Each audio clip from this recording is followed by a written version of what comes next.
Good evening, my fellow Americans. 1972, ano de eleições nos Estados Unidos. O polêmico republicano Richard Nixon é reeleito de forma consagrada presidente dos Estados Unidos da América.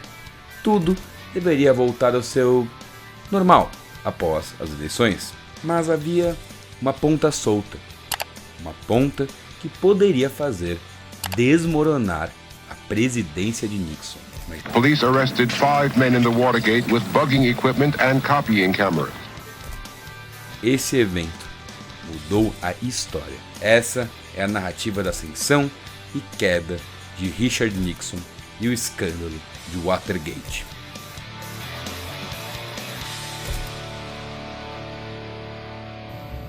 And the fact that you won or you lost must not keep you from keeping in the great game of politics in the years ahead. Richard Milhous Nixon nasceu na Califórnia no dia 10 de janeiro de 1913. Cresceu no berço de uma família rural extremamente religiosa de classe média baixa, mas sempre foi educado de forma muito rígida, sendo incentivado a estudar bastante pelos pais. Nixon, além de ser estudioso, tinha apreço pela política, concorrendo a cargos relacionados ao Grêmio Estudantil de sua escola.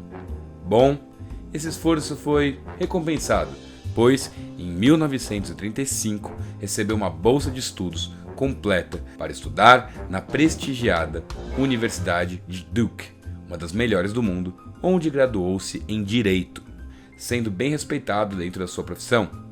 Nixon gostava também de teatro e artes cênicas, por isso, em uma de suas aulas, conheceu Patty Ryan, que ficou famosa na história como Pat Nixon, sua esposa. Chegou então à década de 40 e, como muitos notórios americanos, ele fez parte da Segunda Guerra Mundial no fronte oriental, onde serviu como tenente da Marinha dos Estados Unidos.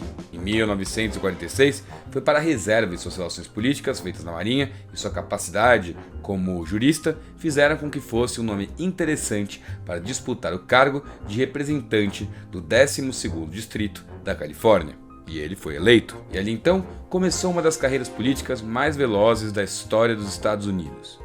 Logo de cara, Nixon mostrava uma capacidade para ser um político de proa do Partido Republicano.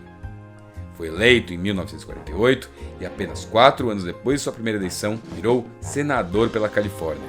No Senado mostrou posições firmes contra o comunismo, tendo até boa relação com Joseph McCarthy, que foi um grande censor na história dos Estados Unidos.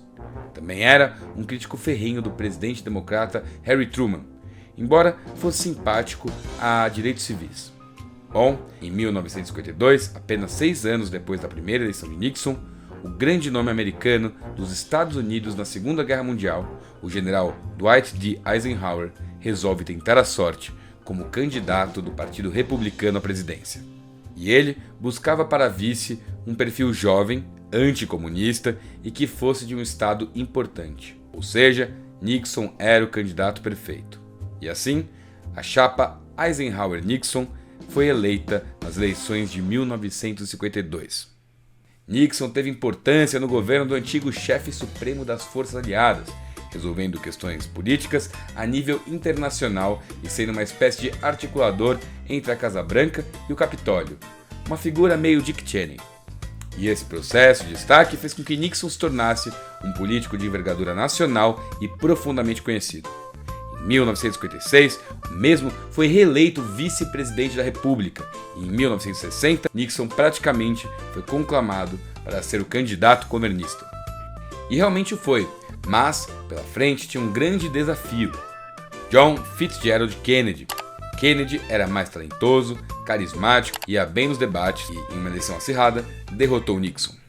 Bom, ele perdeu, mas nunca deixou de cultivar o sonho de ocupar a cadeira máxima do país.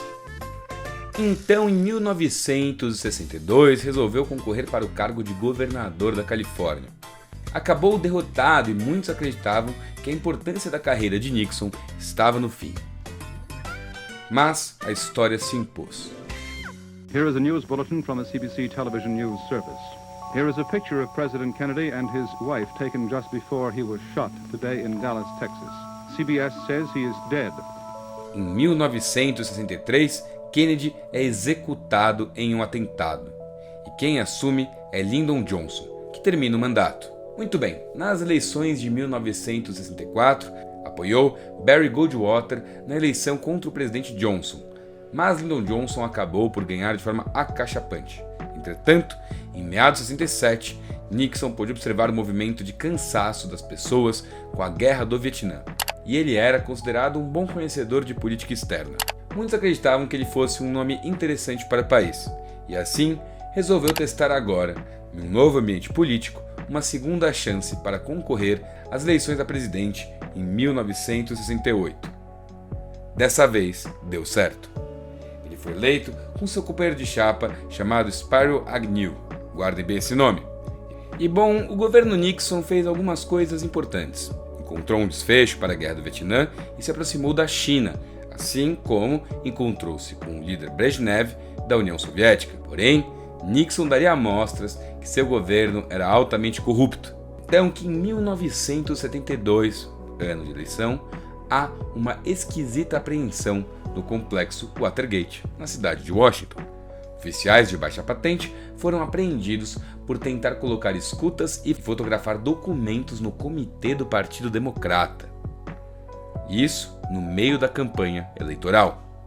Ainda assim, Nixon foi reeleito, mas o caso Watergate teria um desenrolar amargo para o governo do republicano. Dois jovens jornalistas do Washington Post, Bob Woodward e Carl Bernstein, fizeram um dos trabalhos mais fantásticos da história do jornalismo. Sobre essa história, publicaram Todos os Homens do Presidente, um clássico adaptado em 1976 para o incrível filme onde os jornalistas são interpretados por Robert Redford e Dustin Hoffman. Vale muito a pena. Enfim, a história foi a seguinte.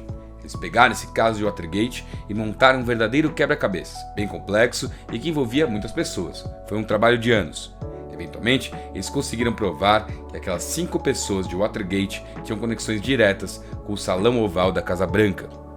Ou seja, tudo aquilo tinha ciência do presidente Nixon. E olha só, essa informação viera de fontes dentro do próprio FBI. De um sujeito chamado Mark Felt, que foi o número 2 do FBI. Ou seja, tratava-se de uma rede pesada de corrupção. O trabalho do Washington Post contaminou a imagem do governo, que já estava abalada graças a um escândalo de corrupção envolvendo o vice-presidente Agnew. Lembra dele? Descobriram que o VP havia recebido propina quando era governador em Maryland. Isso fez com que ele renunciasse à vice-presidência e desse lugar a Gerald Ford. Ou seja, com o VP corrupto e com uma investigação contra Nixon, o negócio ficou feio. O FBI, após o trabalho de investigação do Post, foi atrás de provas e elas apareceram. Em gravações, foi descoberto que Nixon estava a par de tudo que havia acontecido e a ordem de espionagem tinha partido direto da Casa Branca.